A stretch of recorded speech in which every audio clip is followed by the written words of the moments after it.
nung pong time, ito isa rin sa pinaluluta ngayon, nung time na nangyari po ito, mapapansin natin, majority ng senators, nandoon po sila lahat. Nasaan po kayo? Ang nakita lang naming video kay Senator Tito Soto. Kayo po, nasaan kayo? Anong oras kayo umalis ng Senado? Mga umalis ako 18:16, dahil yun ang kasi ang ginawa ko bago ako umalis, nag-communicate ako kay Director Matibag kasi gusto ko ring malaman kasi may mga pahayag na noon, especially coming from Senator Bato, na magkakaroon ng operation yung NBI, arestuin siya. Kasi nga doon yung tiyempong lumabas na rin yung denial o yung hindi pag-grant ng TIARO o yung status quo anti-order ng Korte Suprema. So pag walang TIARO, iisipin natin, pwedeng mag-execute ng warrant yung NBI o yung PNP. So ang ginawa ko, nag-communicate ako kay Director Matibag. Tinanong ko siya. Oo. Sabi ko, between us, pwede bang maipagkatiwala mo sa akin kung i-execute ninyo yung warrant of arrest against Senator Bato? Maliwanag yung sagot niya. Wala pong instruction, pero naka-ready naman po kami kung sakaling bumaba yung instruction. Maybe he was referring to DOJ kasi ito yung mother department niya o sa mas mataas na kinauukulan. So knowing that, sabi ko wala mangyayari. So tumuloy na ako umalis at pinagbilinan ko ng staff ko kasi at that time nagsisimula na mag-lockdown dahil nga siguro sa ina-anticipate nila na magkakaroon ng intrusion o kung ano man yung pamamaraan na gagawin ng law enforcement para ma-serve yung warrant of arrest. So, ganun na nangyari. So, lumabas ako sa gilid doon sa GSIS kasi napakaraming tao doon sa harapan, sa main gate. Sabi ko sa driver, dito na tayo, kumaliwa ka na dyan. At napansin ko nga na merong blue guard at saka merong NBI na nakatalaga doon sa gate ng papunta GSIS. So, yun ang... at kinonfirm naman ito ni Director Matibag, sabi niya, bilang paghahanda, meron kaming advance team doon sa GSIS. Ang paliwanag niya, nandun sila sa GSIS compound o yung area. Kasi hindi makakaila na yung Senado umuupa sa GSIS. Pero merong dividing wall o pintuan sa pagitan ng teritoryo ng Senado at saka ng GSIS. So, ganon ang kaya kami wala doon, mga minority. Kasi initially, ang declaration, announcement ng Senate President, magkakaroon ng all senator caucus. So naka-standby kami for a while, pero nung walang konfirmasyon at ang nangyari na lang, majority caucus. So wala kaming gagawin doon. Dahil adjourn na yung session, ako nga, inaalala ko rin yung mga staff ko, sabi ko magsiuwi na kayo kasi baka abutin kayo ng lockdown, abutin kayo na alas 12 ng gabi dito. So yun ang, kaya wala talaga minority senators doon. Dahil hindi naman tuloy yung focus ng lahat ng senador, bagkus majority caucus lamang. So wala kaming gagawin doon. Bakit kami mag-istambay sa Senado? Wala namang session. Oo, balikan ko po yung sinabi nyo kasi sabi nyo, kinausap nyo si NBI Director Matibag, wala namang confirmation na may hulihan, pero may advance team po sila sa GSIS. So ano po ba ito? Nag-assume po kayo na baka nga may arrest na mangyari? And then may mga balita din pong lumalabas sa pinauwi ng maaga yung ibang kawani ng Senado. Paano po ba ito? Para lang mas maipaliwanag natin sa publiko, alam po ba ng minority na may arrest o wala po kayo talagang confirmation from NBI? Palagay ko ako lang, kasi as far as I'm concerned, nag-verify ako kay Director Matibag. Kasi kung mayroong mangyayaring pag-aresto, siguro hindi ako alis doon. Dahil baka kailanganin kami doon bilang mga senador. Pero nung sinabi niya sa akin na walang instruction at hindi sila katunayan, ang paliwanag niya pa nga, ang parang instruction na binigay niya sa kanyang mga katauhan, walang hulihan sa mangyayari doon sa premises ng Senado. Ang instruction niya sa kanyang mga tauhan, sundan, i-monitor kung sakaling lalabas, wag uhulihin, sundan lamang, at saka humingi ng guidance kung malayo na sa Senate premises si Senator Bato, just in case na aalis nga ng Senado. So hindi po totoo? So maliwanag yun. So knowing na wala akong na-anticipate na kaguluhan, minabuti ko dahil wala rin abutin na kami ng lockdown for nothing. Kasi lockdown yon in preparation for a possible arrest o execution of arrest warrant, arrest order, na alam kong hindi naman mangyayari.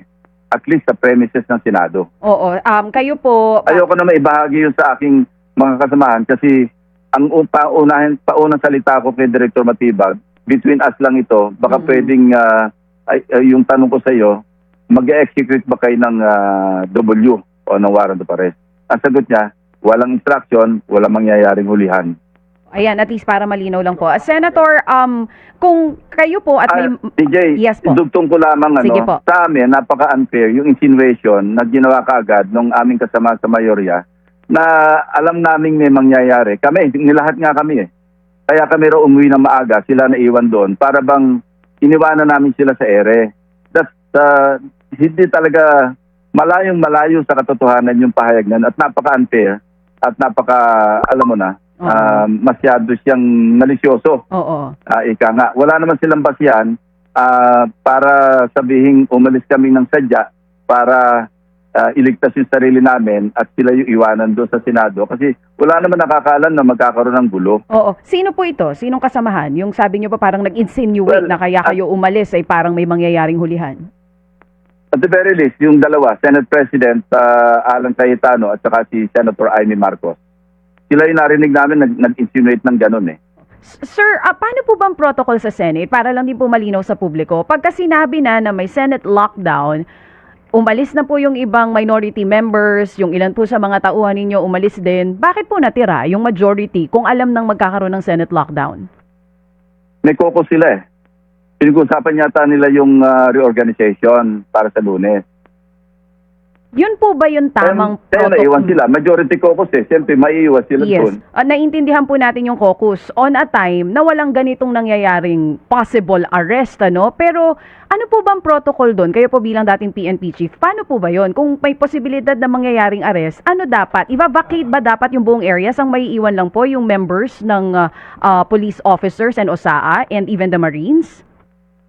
Yes, dapat ganon. Kasi magla-lockdown ka, pwede nang palabasin yung mga gustong lumabas. Pero kung sa akin, based do sa kung may mga operational occurrences o insidente na in-anticipate, dapat bago mag-lockdown, palabasin lahat yung mga senador.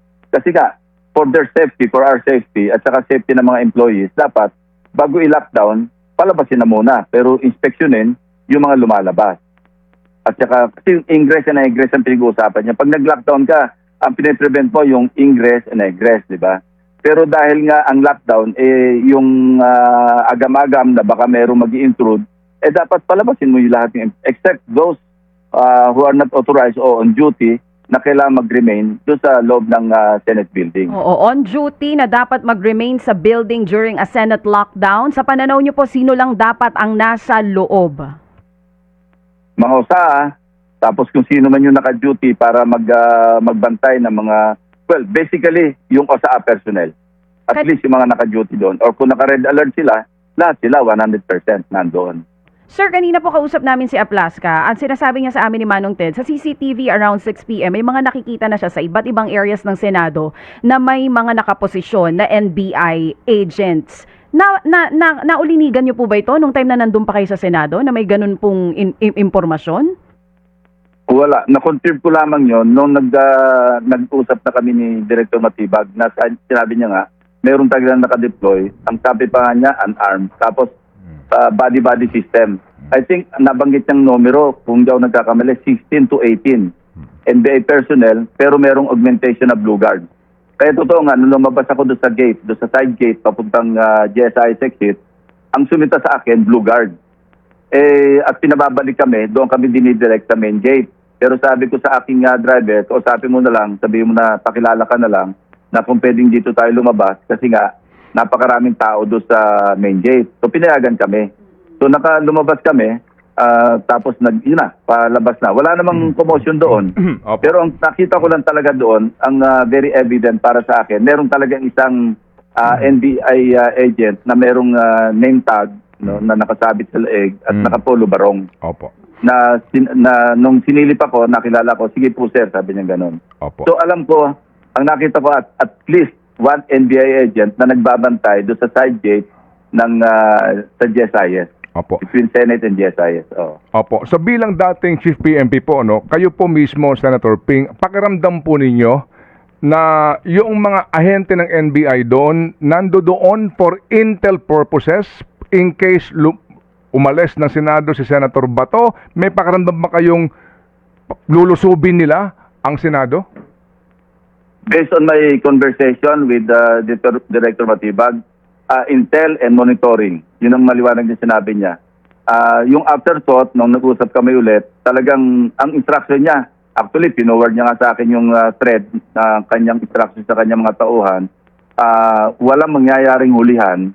Pagka lumabas, i-monitor, sundan, doon na. Hindi naman niya in-expound na kung anong gagawin nila pag malayo na halimbawa lalabas si Senator Bato, kung malayo na Senate premises. Putol na yon. Hanggang doon na sa monitor, sundan, walang hulihan. Basta ang maliwanag doon, hindi huhulihin. Okay. Hindi huhulihin at hindi sila papasok sa loob mismo. I mean, doon, obviously, doon mismo sa vicinity as declared by the Senate, no? Hindi po. Yes. Okay, sige. Kaya nga sanabi ko, miscommunication or lack of communication, absence of communication. Kung ito na i-communicate ni Director Matibag kay General Aplasca o sa liderato ng Senado na ginagarantiyahan namin, meron kaming tauhan dyan, pero wala sa Senate compound, andyan lang sa GSI side. Kasi ang justification ni Director Matibag at pinadala niya rin sa akin yung kopya ng letter ni GSI General Manager Veloso. Meron talagang request yung GSIS General Manager na talaga o mag-deploy ng tauhan ng NBI to sa GSIS side ng building. Sige. So, Senator Lacson, kunin ko lang po ang inyong experience, maturity, and logic. Gagawin ba ng mga ahente ng Estado yung sinasabi ni Senator Amy Marcos na instruction daw ni Pangulong, tama? Narinig ho ba ninyo yun? Yung mamatay na ang sino mamatay, basta arrestuhin nyo yan, mga ganun pong usapin na talagang may instruction daw po. Ano man ang mangyari, hulihin nyo si Bato kahit na may mga madisgrasya. Tingin nyo ba gagawin yon ng NBI o maging nakasalukuyan pong executive head ng ating gobyerno? Categorically, no.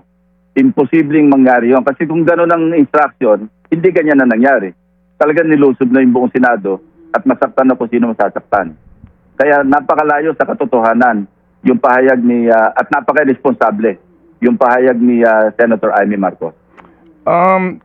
Do you agree with your present Senate President na at that time, the Senate was under attack?